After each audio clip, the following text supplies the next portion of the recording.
וואו.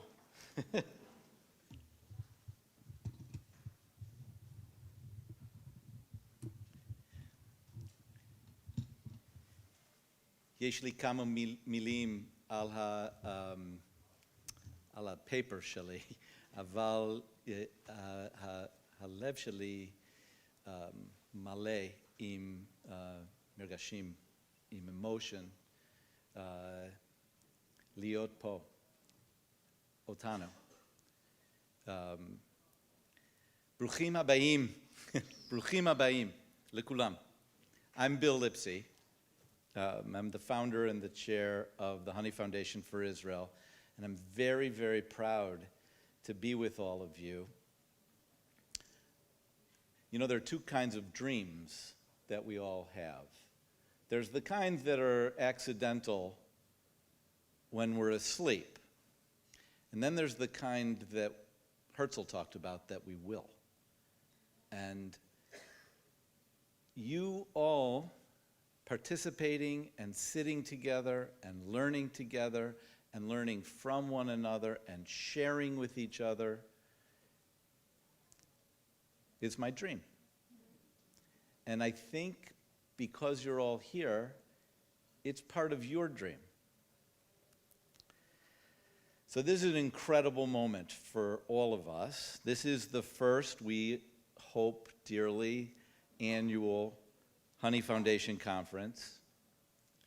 We're nearly 200 people, 200 spiritual leaders and rabbis across an incredible array of Jewish expression in Israeli life. For my wife Amy and me, for our daughter Sarah, the president of the foundation, for the most amazing person I've ever hired in my life, Limor Rubin.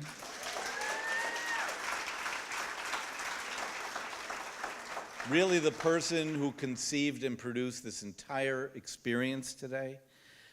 I'll say this is a moment that I hope you'll engage with me in a sense, the sense I feel of Hakarat HaTov, and join with me in Shechianu. And I'll ask that you do it the way we do it in our family, that includes singing. Baruch atah Adonai Eloheinu melech haolam שהחיינו וקימנו והגיענו לזמן הזה. עוד פעם. ברוך אתה אדוני אלוהינו מלך העולם שהחיינו וקימנו והגיענו לזמן הזה.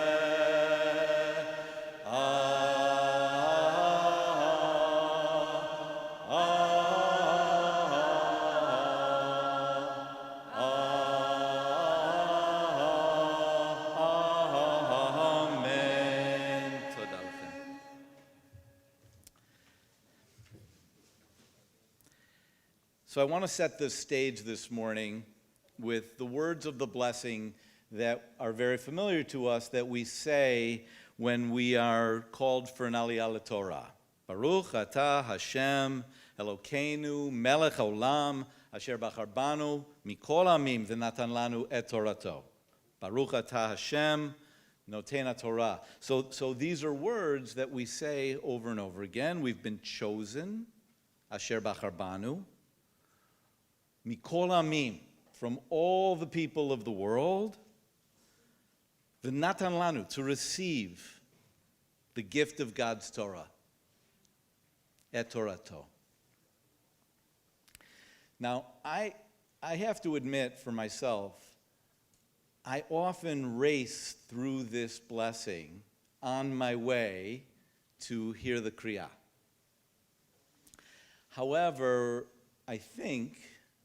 I know when I sit and listen to the words of this prayer, I think it's staggering, the meaning embedded in this prayer. And I asked myself, as I was thinking about this morning, Two questions. I'm going to guess all of us have thought of these two questions in some way.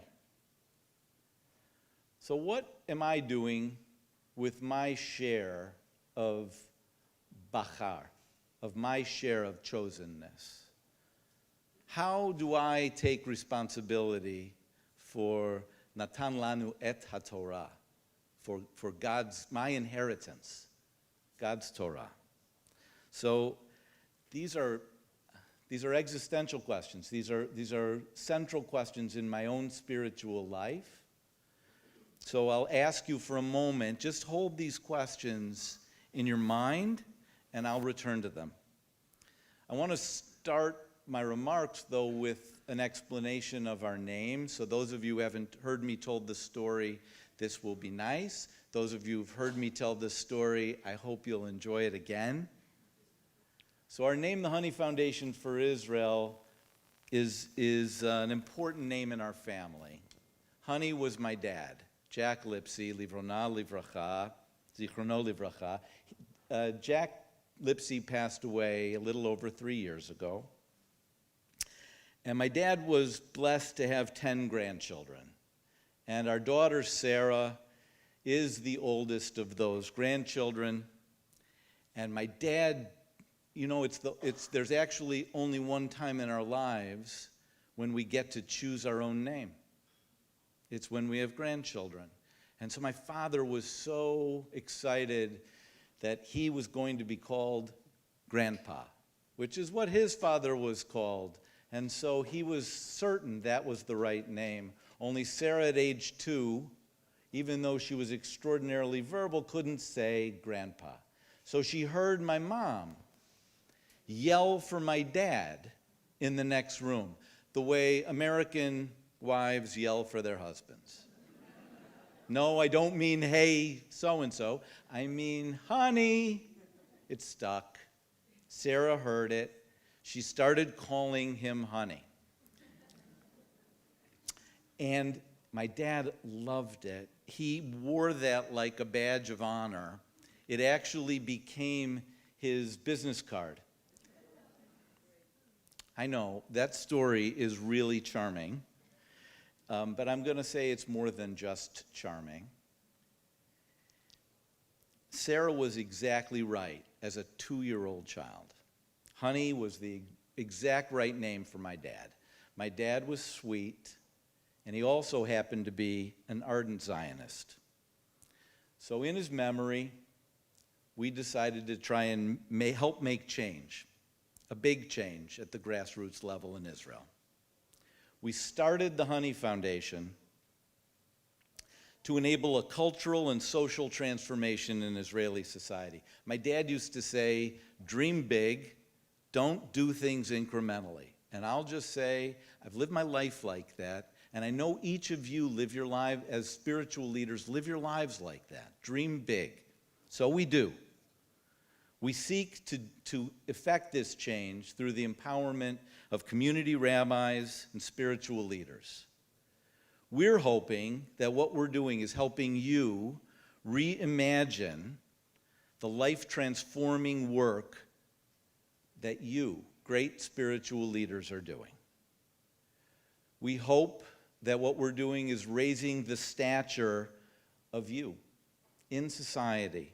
Incredibly talented men and women, already doing this extraordinary work, and who are capable of doing it in deeper and more impactful ways, if only you had real support. We're effectively hoping to help create a professional class of rabbis and spiritual leaders from the entire tapestry of religious life in Israel. We hope to help you share best practices, to help each other refine your best ideas and skills. And as we do this, we hope that we're inspiring, and I know some of you are here, we're inspiring the next generation of the brightest young Israelis to find their professional home in this area of building pluralistic, rich, exciting, meaningful Jewish life in the state of Israel. And all of this stems from a feeling of tremendous gratitude for the power of the gift of Torah and Judaism to give me this sense of responsibility to help as many Jews as possible own their inheritance. V'natan lanu et Torato. Now allow me for a minute, and I do this with great respect in a room of rabbis.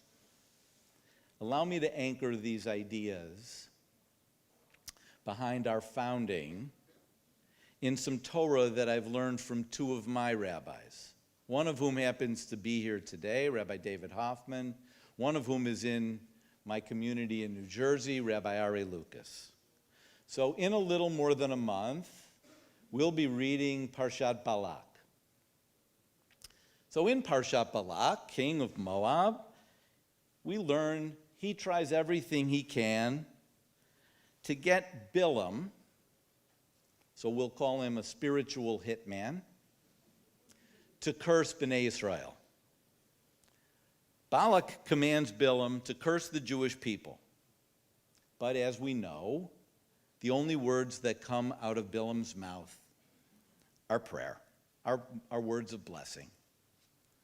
So Balak, being a rather clever conniver, has an idea. He tells Bilam, come with me to another vantage point where I'll show you this people. And from there, you'll only see a small part, an edge of the people.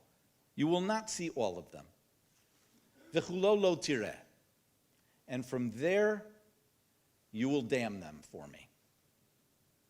Now, the Kutzker Rebbe, a 19th century Hasidic rabbi, offers a beautiful pasuk on this, insight on this pasuk.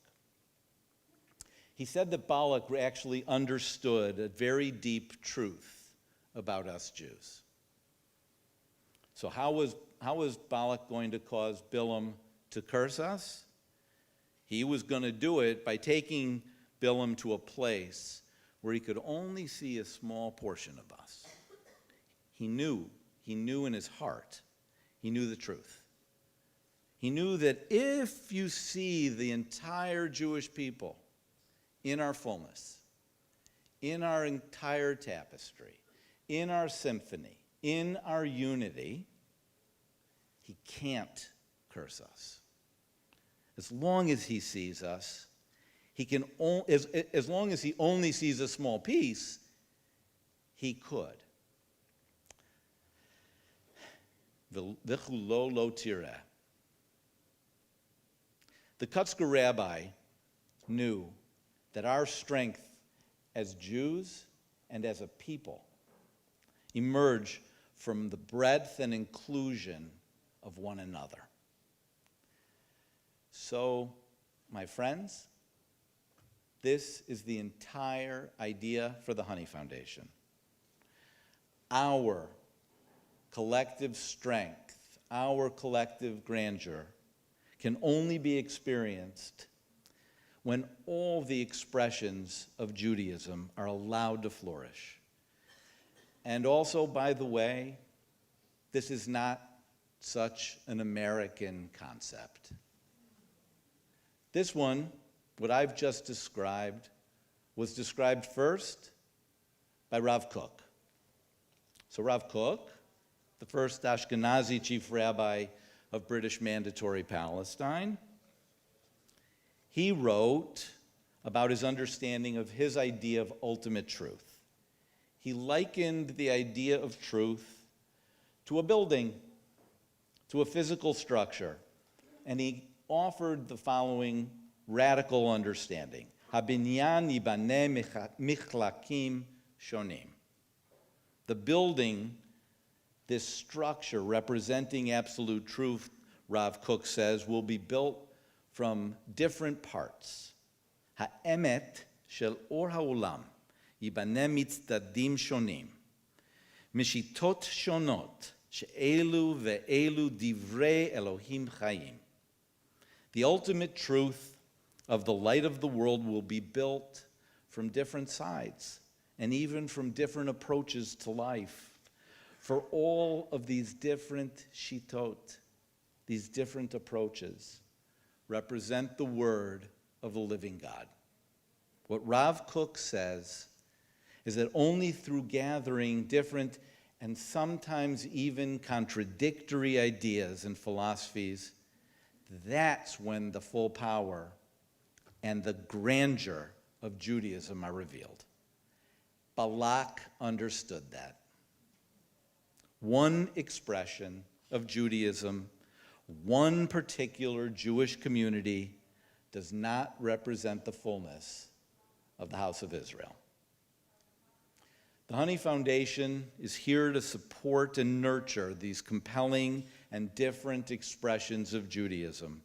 I talk a lot about being an investment guy in my day life. And investment people are actually fortunate because we deal in the free marketplace. And I believe that's what you represent today. And by coming together, you are announcing, I embrace the free marketplace. I've said so many times that you, the rabbis and spiritual leaders of our people, you are the key to developing our Jewish communities and connect more Jews to their inheritance.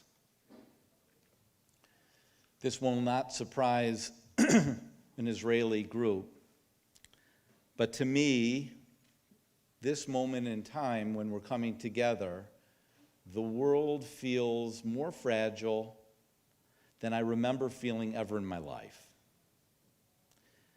People are searching for sources of meaning more than ever. The unanswerable questions that human beings have been asking for millennia: why? From where? How?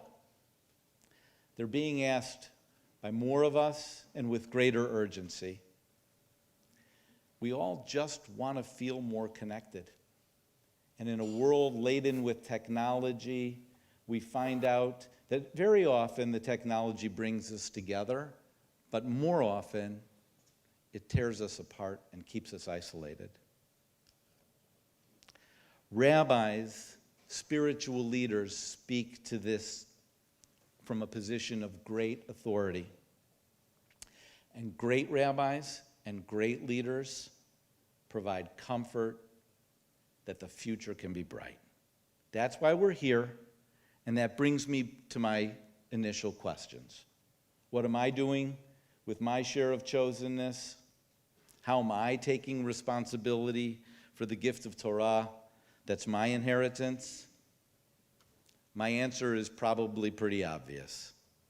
We, the Honey Foundation, commit ourselves to help ensure that you, our community leaders, each have the opportunity to welcome more Jews into your communities, to offer more Jews more pathways to access their heritage, to help more Jews outside Israel see that your communities inside Israel are open, and welcome them, to ensure that different expressions of Judaism are honored and accepted, in some, to be a force for building up, not tearing down. We are collectively honored to be among you, to learn from you, and to learn with you. Yasher koach to each of you, to each of us, for all of this work. May we all be privileged to continue from strength to strength. Thank you.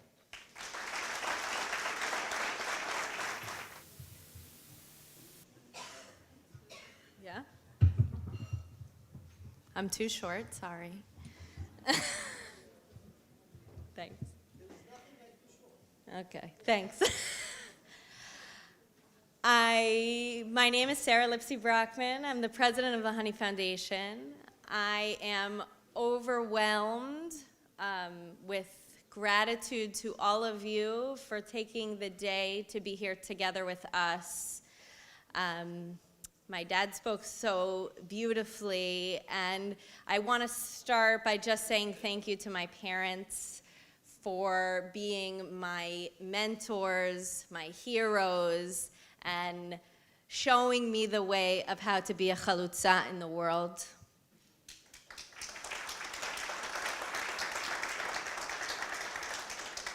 Every chance that I get, I tell people that the greatest honor of my life is working with them and being able to work together to change the world.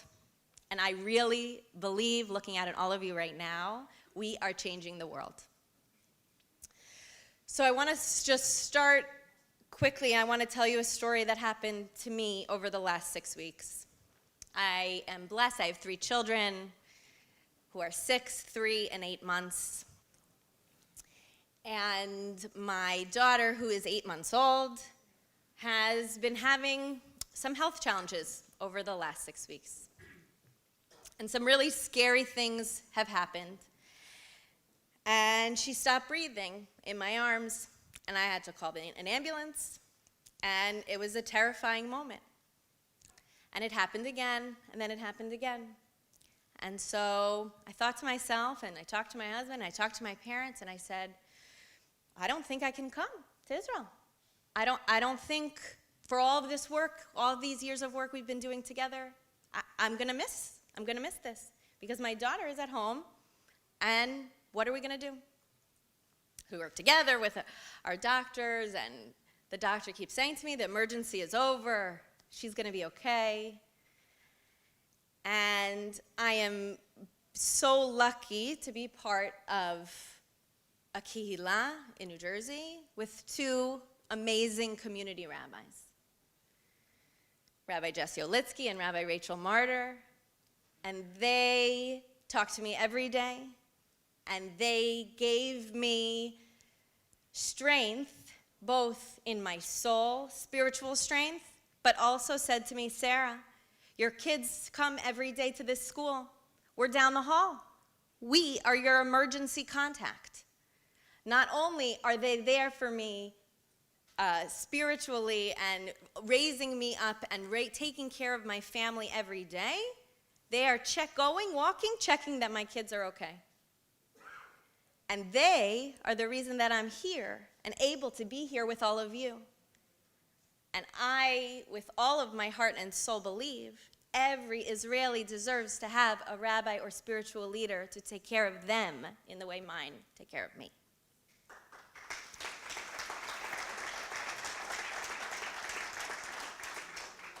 So, that's my little story. I want to invite my very, very dear friend, Rabbi Avram Latek, to come up and have a conversation with me. Avram is the founder of the base in New York. We're going to get to hear his story. He is an ultimate mensch. He is a musician. He is a rabbi. He is one of my rabbis. I always joke I want to get married again so Avram can marry me. Avram, come on up and we'll talk together.